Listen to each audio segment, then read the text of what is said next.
Hi friends, we are going to see about weight gaining recipe for babies. We have to take 3 badams and 2 cashews and roast it, and we have to make fine powder. Now we have to take 3 and of spoons of rice, and we have to soak it for half an hour. Then we have to boil in a bowl or pan. We have to add thrice that of water for the recipe.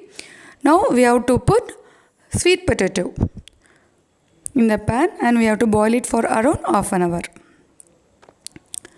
After half an hour, it will get cooked, and we have to add the powdered nuts powder, that's cashew and badam. No, that powdered cashew and badam powder we have to add, and we have to add 1 spoon of ghee.